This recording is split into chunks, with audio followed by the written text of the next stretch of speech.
Shri P K. Basheer. Sir, ഈ ചൂരന്മൈ മുണ്ടക്കൈ പ്രദേശത്ത് ഈ ദുരിതമുണ്ടായതിനു ശേഷം സംസ്ഥാന സർക്കാർ സ്റ്റേറ്റ് ലെവൽ ബാങ്കേഴ്സ് കമ്മിറ്റിയിലേക്ക് MSME പുനരുദ്ധാരണത്തിന് വേണ്ടി 2018-19 ഉജ്ജീവന വായ്പ പദ്ധതി പോലെ ഒരു പദ്ധതി ചൂരന്മല മുണ്ടക്കൈ ദുരിതബാധിതർക്ക് വേണ്ടി SLBCയിൽ ചർച്ചയ്ക്ക് വെക്കുമെന്ന് പറഞ്ഞിരുന്നു. സർ, നാളിതുവരെ അതിനെപ്പറ്റി ഒരു തീരുമാനം കാണുന്നില്ല. അതിൽ സർക്കാർ എന്ത് നടപടി സ്വീകരിച്ചു? സർ, ഒരു കാര്യം കൂടി സർ, ഈ ബെയിലി പാലം അവിടെ ബഹുമാനപ്പെട്ട മുഖ്യമന്ത്രിക്കും ഒക്കെ അറിയാലോ സർ. ഈ ബെയിലി പാലത്തിൻ്റെ അപ്പുറത്തേക്ക് അവിടെ മുമ്പ് താമസിച്ച ആളുകളുടെ സ്ഥലങ്ങളുണ്ട്, അതുപോലെ തന്നെ സർ റിസോർട്ടുകളുണ്ട്, ഹട്ട്സുണ്ട്. സർ, അങ്ങോട്ട് പോകണമെങ്കിൽ അവിടെ താമസിച്ച ആളുകൾക്ക് ഇപ്പോൾ പാസ് എടുക്കണം ഓരോ ദിവസം. സർ, അതിനൊരു മാറ്റം വരുത്തി സ്ഥിരമായി സർ അവിടെ സ്ഥല സൗകര്യമുള്ള ആളുകൾക്ക് ഒരു പാസ് ആദ്യം കൊടുത്തൂടെ?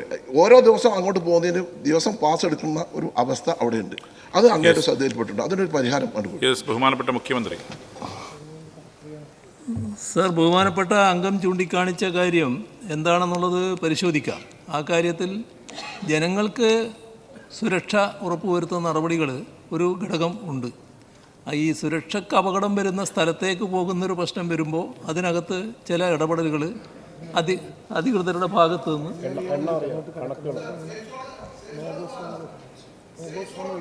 സേഫ് സോണിലേക്ക് പോകാൻ അനുവാദം കൊടുക്കും. അപ്പോൾ കേട്ടു. അതുമായി ബന്ധപ്പെട്ടുള്ള കാര്യങ്ങൾ എന്താണെന്ന് പരിശോധിക്കാം എന്താണെന്നുള്ളത്.